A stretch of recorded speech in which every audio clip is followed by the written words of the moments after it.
So this week we're going to be looking at a topic called Anarcho-Primitivism or anarchistic primitivism. My title says a response to civilization, but we might as well say a reaction to civilization, and as I'm sure you've noticed, a pretty negative one. So we have Henry David Thoreau, a selection from Walden, which he wrote in 1854. And I found some material from the Thoreau Society about his life that might help understand where he's coming from. I won't go into the first part of it. It has to do with his childhood, and the fact that he was trained to be a teacher, but he became associated with his family's pencil factory. Apparently his family's pencil factory produced the best pencils in America for a time. That was after he got fired from a job teaching because he disagreed with the principal over how to discipline the children. After working for some time at the family factory, he then decided to start up his own school. He did this with his brother John, but when his brother John became too ill to do it, Henry closed the school because he couldn't handle the work alone. Now here's where it gets interesting. It says, Henry returned to work in the pencil factory, but was soon invited to work as a live-in handyman in the home of his mentor, neighbor, and friend, Ralph Waldo Emerson. Emerson was by then already one of the most famous American philosophers and men of letters. Since Thoreau's graduation from Harvard, he had become a protege of his famous neighbor and an informal student of Emerson's transcendental ideas. Transcendentalism was an American version of romantic idealism, a dualistic, Neoplatonic view of the world divided into the material and the spiritual. For Emerson, quote, mind is the only reality of which all other natures are better or worse reflectors. Nature, literature, history are only subjective phenomenon, end quote. For the Transcendentalists, the secret of successful living was to hold oneself above material concerns as much as possible and focus on the spiritual. Thoreau must have imbibed Transcendentalism through almost every pore during his 2 years living with Emerson, though he would modify it to suit his own temperament by granting nature more reality than Emerson did. Skipping down a bit, it says, in 1845, he received permission from Emerson to use a piece of land that Emerson owned on the shore of Walden Pond. He bought building supplies and a chicken coop for the boards and built himself a small house there, moving in on the 4th of July. He had two main purposes in moving to the pond: to write his first book, A Week on the Concord and Merrimack Rivers, as a tribute to his late brother John, and to conduct an economic experiment to see if it were possible to live by working one day and devoting the other 6 to more transcendental concerns, thus reversing the Yankee habit of working 6 days and resting 1. His nature study and the writing on Walden would develop later during his stay at the pond. He began writing Walden in 1846 as a lecture in response to the questions of townspeople who were curious about what he was doing out at the pond, but his notes grew into his second book. Thoreau stayed in the house at Walden Pond for 2 years, from July 1845 to September 1847. Walden condenses the experiences of those 2 years into 1 year for artistic unity. During these 2 years, he also spent one night in jail, an incident which occurred in the summer of 1846 and which became the subject of his essay Resistance to Civil Government, later known as Civil Disobedience. That same year, he also took a trip to Maine to see and climb Mount Katahdin, a place with a much wilder nature than he could find around Concord. After it was published, it says Walden was a modest success. It brought Thoreau good reviews, satisfactory sales, and a small following of fans. Then it says Thoreau returned to the Emerson home and lived there for 2 years while Emerson was on a lecture tour in Europe. For much of his remaining years, he rented a room in his parents' home. He made his living by working in the pencil factory, by doing surveying, lecturing occasionally, and publishing essays in newspapers and journals. His income, however, was always very modest, and his main concerns were his daily afternoon walks in the Concord woods, the keeping of a private journal of his nature observations and ideas, and the writing and revision of essays for publication. He was an ardent and outspoken abolitionist, serving as a conductor of the Underground Railway to help escaped slaves make their way to Canada. In May 1862, Thoreau died of the tuberculosis with which he had been periodically plagued since his college years. He left behind large unfinished projects, including a comprehensive record of natural phenomenon around Concord. So there's more, and I'd encourage you to go to the thoreausociety.org to see all the things that they're doing. It's a pretty interesting organization. And we're also going to look at the thought of John Zerzan. I'm asking you to read a selection from one of his books, Against Civilization, Readings and Reflections from 2005. And kind of true to the nature of an anarcho-primitivist, it's kind of hard to find good information about Zerzan. One of the links I found is to Rational Wiki, and so I picked up a little bit of information here, but it's not very complete. I'll read a little bit of this. It says, Zerzan's early life seems to have been a case of joining up with progressively more sharply leftward groups in succession, each time ultimately rejecting them as having compromised with something he understood to be inherently oppressive and thus abominable. Somewhat reflective of this by looking like a case of rhetorical outbidding among anarchists, his writings are critical of all civilization, which he deems oppressive in turn. He lauds the life of hunter-gatherers, or at least the absolute held-in-common core of the known ones. Taking the elements that are in common to all of them, he has constructed an idea of a primal human methodology that manages to have quite a bit in common with the archetypal noble savage, and that all of humanity, the current hunter-gatherers included, needs to regress to that point if they are to be free of oppression and corruption. Most anarchists disagree with this, seeing it as dangerous beep, or at least oversimplifying, to put it mildly. You can see that this might be written by somebody that wasn't completely in his corner. But you also, I think, see the basic character of his writing, and also I think it's kind of instructive to note that he is not your typical anarchist. In other words, the primitivist position is an unusual one, and somewhat of an, I guess, seen maybe as an extreme one, even within anarchist circles. Moving on, it says Zerzan has inveighed against tool-making, art, language, math, and the very concept of time itself, as he believes they deviate from his primal ideal.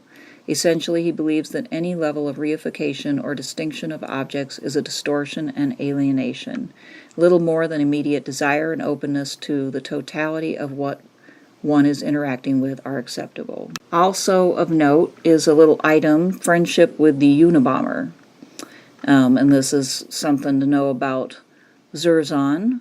There's a little bit of a, sounds like, interesting history here. Zerzan, it says, was friends, to a measure anyway, with Unabomber Ted Kaczynski, or at least the motivation of self-defense against civilization's encroachment. He didn't approve of the means on account of the severe risk of killing innocents.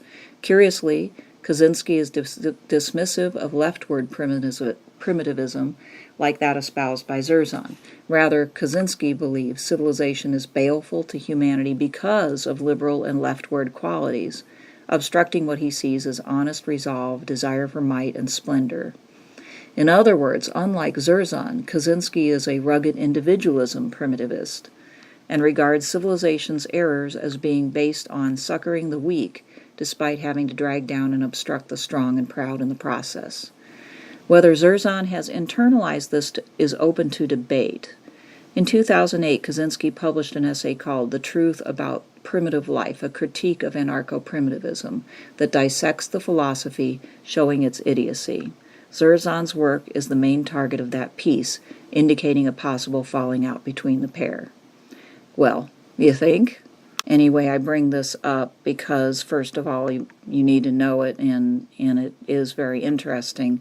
And secondly, we see in this somewhat relationship between Zerzan and Kaczynski the fact that at this point on the spectrum, you might say, the so-called leftward Zerzan and the rightward, what did they call him, rugged individualism primitivist, kind of meet a little bit. The ideological lines start to blur, and some of the same problems may be associated with both extremes. So one of the things I'll do in this particular lecture is explore some of those dangers. So why study primitivism? Because it's not a mainstream set of ideas at all. Well, this is the extreme end of the critique of civilization. And because this is a political thought class, I thought it good to look at those extremes. It's interesting, and it provides some insight, if not for a program that is going to be done in allowing us to see most clearly the faults of civilization through its extreme critiques of civilization, and also, though, by observing the primitivist argument, we may be able to see the faults of too much anti-civilization as well, and that's also useful. Also, these particular area or pieces provide grounds for demonstrating the usefulness of knowing foundational primary texts, because as I was going through them, I found many places in these works where prior political thinkers either were being indirectly referenced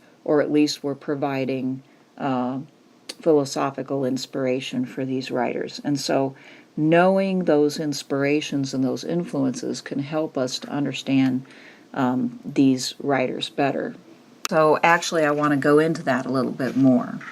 In some ways, the critique that these anarcho-primitivists level at civilization remind me of the assertion of civilization by these ancient idealists, Socrates, Plato, and Aristotle. Socrates, they said, was the ultimate urbanite, and in fact they all were, in the sense that they followed Socrates in this, that they thought that the city was the pinnacle of human achievement. Socrates himself was so in love with the city of Athens as the best of civilizations in the world that he only left the city to be a soldier when he had to, and otherwise he wouldn't leave even to save his own life. He was no fan of rural or rustic living or primitive living. He rather liked to be in the public square. He liked to go to parties. He liked to have wine and conversation. And although he always boasted of being sober, he was never one to turn down these types of enjoyable pastimes. In Plato's Republic, it kind of sounds like Socrates is praising primitivism, or a more rustic way of life anyway, when he says, as they're trying to build the ideal city, he says, think of the city that you would, the number of people you would need to have to be self-sufficient. Imagine, them living very simple lives. We have somebody who gardens. We have somebody who makes clothing, somebody who cooks, somebody who hunts, etc. And they trade back and forth with each other. And they live, he says, probably a healthy and maybe a fairly happy existence. And the interlocutors, including Glaucon and Adeimantus, who are there listening to him describe this, they say, oh, that's terrible. Who would want to live in that place? It's a city of pigs. They're only concerned with feeding themselves and drinking and just existing. And, Socrates' first response is, no, I think, probably these people would be very healthy and happy, but they push him. And he then goes on to say, okay, well, if you really want me to show a city that has luxuries, that can live better than this rustic primitive state, then we have to build a much bigger city. In order to get a much bigger city, we have to wage war against others so that we can grow and expand. And so he shows how the larger city, the city that he so loves, like Athens, is built upon injustice, and from the start it makes people less happy. The more luxurious it is, the more unhealthy it is, and so on. And yet there's a great irony that comes out in Plato's Republic, and that is that philosophy has no home in the city of pigs. There's no need for philosophy in a very simple, rustic, and self-sufficient way of life. Philosophy comes out of an abundance to where you can get people who spend most of their time talking with others. And also they have something to talk about, namely the many injustices and how to correct them. It's a much more self-conscious way of life, and it is the best way of life, according to Socrates. And so ultimately, the luxurious city, though it is built on and thrives on injustice, is the place where the greatest pastime, the greatest of human concerns, comes about, the love of wisdom. So ultimately, the philosophy of Plato and Aristotle both confirm the supremacy of higher civilization. Aristotle says that civilization starts in its sort of nascent form with the relationship between man and woman, and then, parents and children, and parents, children, and household servants, and then, the village and the town, and then, finally the city. And the city is what all of this is aiming at. In his is a teleological argument. All the human development up to that point is aiming at that highest mode of existence. And this is where we achieve self-sufficiency, we achieve the ability to be citizens, to actively partake in the life of this greater community. In Plato's dialogue Gorgias, we see the beginning of this debate between advocates of high civilization and advocates of a more primitive, at least mentality, if not primitive way of life. So we get to see Socrates' reaction to the idea that we should return to some sort of primitive natural mentality. In this argument between Socrates and Callicles, who was probably a fictional character created by Plato to be Socrates' ultimate opponent, Callicles ridicules Socrates for being unmanly because of his learning and erudition. Callicles says that Socrates is like a child who lisps and prattles and ought to be struck hard, and that Socrates can win verbal battles because he spent his life more or less learning useless argumentational techniques. But a man who actually has something to do in the world and is effective doesn't have time to deal with Socrates' world of quibbles, but needs to follow his passions to be happy, and has to do so without reserve, and must obtain what he wants and do it continually, and that will make a person happy, not Socrates, who calls for people to be moderate and reasonable. Callicles says, in summing up, that according to nature, the law of nature, the strong should rule, and therefore he condemns democracy as unnatural. He questions any sort of moral law that says that the strong should not dominate the weak, because for Callicles, the natural way of life, the natural way to think, is that one should attempt to dominate over others and more or less get what one wants. And so in the ancient philosophy, this is one of the dangers that gets brought up about the idea that there is a natural way of life. Now, I'm not saying that Socrates didn't also think that certain things were natural, but Callicles appealed to nature as instinctual.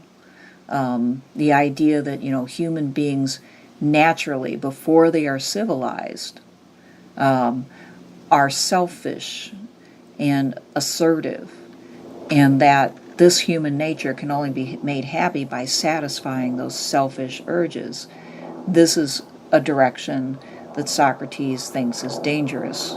Callicles actually says that When those who are naturally superior were children, they had these strong urges, but they were suppressed over and over again by those surrounding them, particularly the servants, who would stop them from acting on their passions and urges and made them feel guilty if they didn't moderate themselves.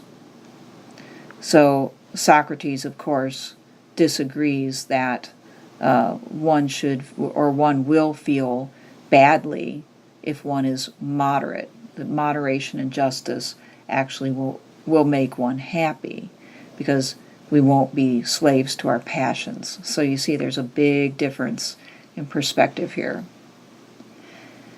So Socrates' voice for civilization echoes as a sort of counterpoint in these essays by primitivists. And then we have Jean-Jacques Rousseau, very much a voice in the background of these primitivist essays. He wrote many works, but among the most famous are The Social Contract and the two discourses, the Discourse on the Arts and Sciences and the Discourse on the Origins of Inequality. The Discourse on the Origins of Inequality is probably the one to talk about here. Rousseau imagined man in his primitive state.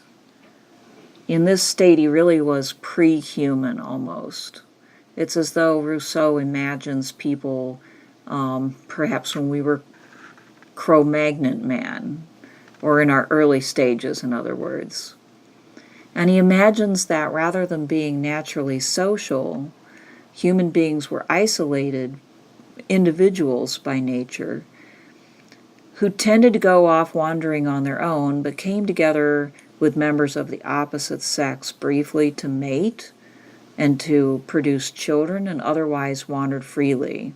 He said, there's the male and female get together, the male leaves right afterwards, the female raises the children until they can fend for themselves, which is probably pretty young, and otherwise goes off and wanders freely as well.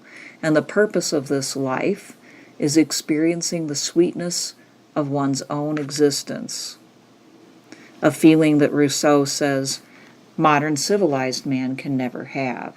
You might think that these natural people are pretty self-interested, and I guess they are, although they don't have that type of sense of self, as in, cramped self that's been conditioned by bourgeois notions. So that would be a mistake. He also notes that though they don't gather together socially, they have a natural sense of pity, as he thinks many animals do, when they see members of their own species in some pain or under attack that evokes fellow feeling. In other words, they're capable of coming to each other's aid in extreme situations out of this sort of instinctual fellow feeling. But that doesn't lead to any forming of lasting communities. Then Rousseau tries to imagine, well, how did people then come together? How did we get to the point of civilization? Well, he almost treats it like it happened accidentally, although when you think about it, it couldn't have. The reason I say that is because he says that things like, floods and fires, natural disasters of all kinds, forced people first to try to communicate with each other, first maybe just by guttural cries, and then by other means, becoming a little bit more sophisticated out of necessity. They would try to cooperate some. So language very, very slowly started to happen, as well as cooperation. And as this progressed, they began to settle in small communities together. So in other words, the natural world forced this change upon people, according to Rousseau. But as soon as people started to have any level of society at all, Rousseau says, we start to get something evil, namely rudimentary competition. Maybe they'd compete over who was the best dancer, or beaded the best necklace, or made the best pottery, or had the nice braided hair. But at any rate, there was always something to compete about, and this was the beginning of problems. And then, he says, some person invented the idea of property. He says, when somebody one day put a fence around a piece of property and said, this is mine, he started the downfall out of this Eden state of relative happiness into a state of extreme competition, envy, selfishness, and all of these things. Before, people weren't really selfish. They were mainly just indifferent to each other unless they absolutely had to pay attention, and were more into just experiencing their own lives. But with the invention of property and small community, they begin to focus on each other, and then they become resentful, and they become perniciously selfish instead of having a sense of self. Rousseau's work, The Social Contract, has Rousseau wondering what it would take for people to regain a feeling of freedom, anything like what they'd had in nature. What would it take to create a polity where all people felt equal, and more importantly, no one felt like the decisions of the community were being imposed on them, where everyone could feel that every decision made by the community was also his or her own individual decision, leaving him as free as before. Well, the social contract isn't an easy work to interpret, but it seems to fail to point the clear way to regaining human freedom. And in the process, it sets up some ideas that seem authoritarian, or which could be turned towards authoritarianism, such as creation of a civil religion to create unity amongst people. If we have everybody thinking along the same lines because we have a sort of ideology, a civil religion, this helps to form unity amongst them. Also, we have the general will, which is variously interpreted, but seems at the least to mean that we need to attempt to conform ourselves to the will of the majority, so that their will and our will are one. So you can see that the social contract doesn't achieve this blissful state of nature, and I don't think that's Rousseau's actual aim, although getting closer to it does seem to be his aim. But the social contract really reveals the difficulties of ever doing that, of ever going back to this so-called state of nature, if it did exist. This reveals another problem lurking in the back of these essays. Would the attempt to return to nature be perverted by the very things it would take to lead us in that direction, into the primitivist vision? And then also lurking in these pages is Friedrich Nietzsche, who was a contemporary of Thoreau. He wrote a book called The Genealogy of Morals, which takes on the Calliclean appeal to return to the primitive and the natural morality of the child.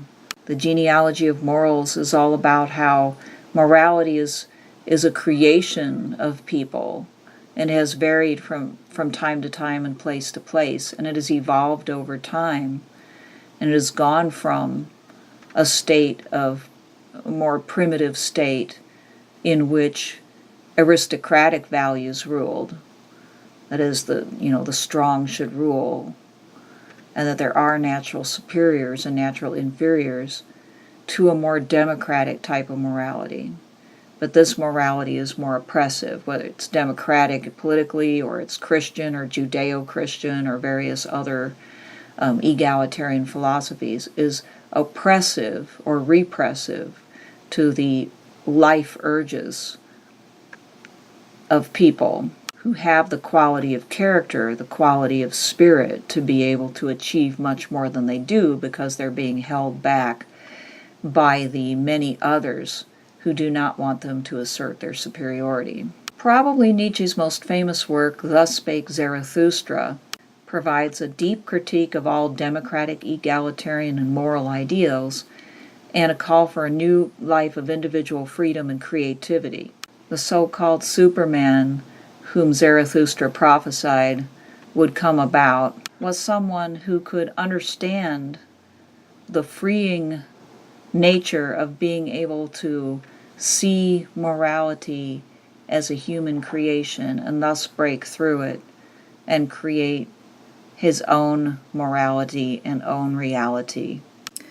Nietzsche is a hard one to interpret too, and he's been interpreted in various ways. But you see that Nietzsche was no fan of any egalitarian system and promoted the idea that the older aristocratic value system was better than the various egalitarianisms that were coming up in his day, including, of course, Marxism. And so Nietzsche provides another caution, I guess, for us when thinking about primitivist ideas. There's no reason why primitivism has to go in the direction of egalitarianism. In the primitive state, in the primitive mentality, it can be interpreted in different ways. Certainly, if we look at the way most of nature works, isn't it Shakespeare who wrote, "Nature's red in tooth and claw. Animals compete for dominance for the position of the alpha male. Chimpanzees create tribes and conduct warfare amongst them. Human tribes can be very hierarchical and can wage war with each other," all of which Nietzsche would not probably have a problem with, because these things are about asserting our will to power, as he would put it, over others. So again, the appeal to the natural or primitive mentality can go in the direction of peace and order and egalitarianism, or it can go in the direction of war, disorder, and hierarchy and domination. So the voice of Nietzsche, which we can hear in the background of some of these pieces, can also be used to think about not only the strengths of these ideas, but also the potential dangers of these ideas. To sum up on Rousseau and Nietzsche both reject the constraints of civilization as power grabs. Rousseau warned us about the power grab by the rich. Nietzsche warned us of the power grab by the weak majority. Rousseau probably dreamed of some sort of egalitarian state in which everybody could participate as a citizen and feel free. Nietzsche probably aimed at a type of society in which some people who had more talent, ability, and will to power ruled over others. Both appealed to human beings' primitive natural mentality. So if we take a step back and we think about Socrates versus Nietzsche, or civilization versus primitivism, we find primitivism's argument against civilization runs like this. Civilization carried too far leads to stultifying control and outbreaks of pedantry instead of wisdom. This is Callicles' criticism of the intellectual Socrates, who goes around spouting knowledge all the time and having debates, but doesn't make money and doesn't take care of things, take care of business like a real man should. Indeed, civilization can produce true pedantry, which, as I put there in my slide, is a display of useless knowledge or minute observance of petty rules or details. Think about bureaucracy, for instance. Civilization can become oppressive, and we've spent quite a bit of time in this class discussing that. And it's a thing. We might not blame Socrates on this score. If we argue that Socrates represented true wisdom, as I think Thoreau probably would, for instance. But there have been many, many other people who have perhaps woven more webs than they've created beautiful tapestries when it comes to their lisping and prattling, as Callicles said. Thoreau is going to argue in his essay that only under the influence of the wild can we get true poetry, philosophy, literature, and art. That when people get too far away from the wild, from that natural state in which they are more attuned with nature, in which they are confronted by nature, when they become too civilized, in other words, they start to go off into pedantry and mediocrity, a lack of real conviction. This was something that Nietzsche complained about constantly. He said the academics and the artists and the writers of his time were hacks, more or less, that they had lost their true inspiration and vision. And Thoreau says that the antidote for that is a return to the wild, such as he tried to do when he went out to Walden Pond.